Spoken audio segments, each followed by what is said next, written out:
Bonjour, c'est Édouard Le Tramino. Je travaille pour la société du tramway d'étape, la Paris-Plage.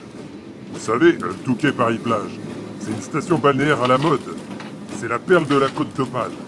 Les Parisiens aisés et pas mal d'Anglais viennent passer leurs vacances ici. Les trains de la compagnie du chemin de fer du Nord qui viennent de Paris via Amiens s'arrêtent à Étaples. Depuis 1900, il y a un service de tramway qui fait la navette pour amener les touristes à Paris-Plage. Il y a quand même entre 12 et 18 allers-retours par jour. Avant, le trajet se faisait en omnibus tiré par des chevaux. La machine, comme les 6 autres, c'est une motrice SACM Thomson Houston à 2 essieux, montée sur truck-bill. Elle fonctionne sous 600 volts courant continu et la centrale à vapeur qui nous fournit le courant est à trépied. On va remorquer une voiture voyageur à 2 essieux et un fourgon à bagages. Je vous invite à faire le trajet avec moi. On part de la gare d'Étaples où on a notre propre quai. Tous les bagages sont dans le fourgon. Alors, en voiture, monsieur, dame. Je desserre les freins, je tourne le bras du rhéostat et c'est parti pour Paris-Plage. On débouche sur la place à côté de l'hôtel Luce. Le passage est plutôt étroit. On fait une halte devant l'hôtel de ville.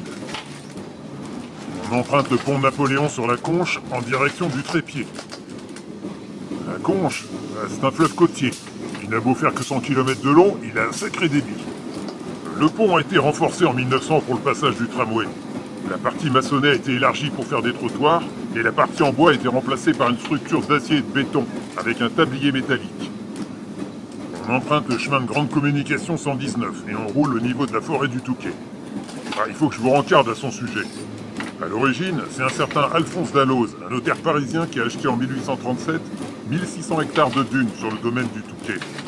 Il s'est essayé à l'élevage et à l'agriculture sans succès. À partir de 1855, il a décidé de fixer les dunes en plantant des pins d'origine landaise. Ils sont bien développés, et a décidé de planter d'autres essences comme le peuplier ou l'aulne.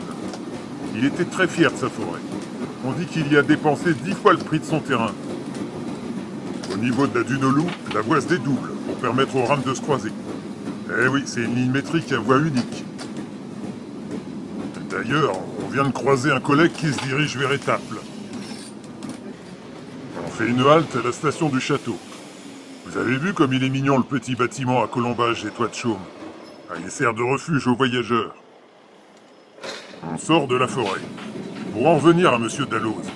En 82, 3 ans avant sa mort, il crée le premier lotissement et l'appelle Paris-Plage. En 94, John Whitley, un Anglais, rachète du terrain aux descendants de monsieur Dalloz et crée un deuxième lotissement. À ce moment, plusieurs hôtels luxueux sont construits, ainsi que 2 casinos et des terrains de sport inaugurés par Pierre de Coubertin. On roule dans les dunes à côté des phares. Une parcelle a été rachetée à M. Dalloz pour construire les 2 phares en 1852. Ils font 58 mètres de haut et sont espacés de 250 mètres, avec la maison du maître de phare au milieu. Au début, l'éclairage se faisait à l'huile de colza. Maintenant, ils sont électriques. Et seul le phare sud marche. Il émet 2 éclats blancs toutes les 10 secondes. Ça, c'est la maison La Rafale. Elle marque l'entrée du Touquet. C'est un architecte qui l'a construit pour lui en 94. C'est une des premières villas construites à Paris-Plage. On rentre dans la rue de Paris. La maison avec sa petite tourelle, c'est la Villa Alexandre, style art déco de 1901. Entre la rue Léon Garret et la rue de Bruxelles, on roule au niveau de l'hôtel des Bains. Il a été construit en 92 en briques et marbre de Marquise. Marquise, c'est une ville du Pas-de-Calais. Il y a une carrière de marbre là-bas. Là, c'est à la Ménagère, et il y a tout pour la pêche à la crevette.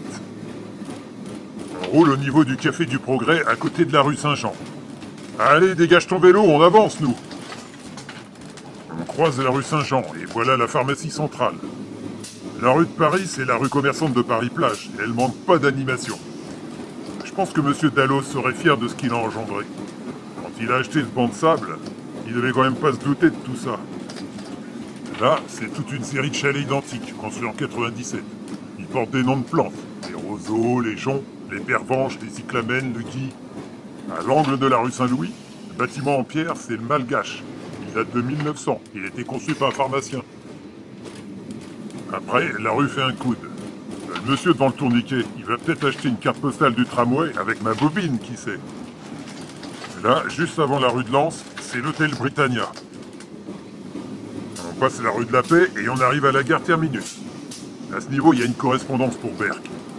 Je regarde mon oignon, on aura mis 25 minutes pour couvrir les 6 km 4 de la ligne. Terminus, tout le monde descend. Le bâtiment de la gare vient d'être construit. Il a fière allure avec ses arcades. Avant, la gare était beaucoup plus modeste, mais pas à l'image de la station balnéaire. J'ai remis la motrice en tête de train et je retourne sur Étaples.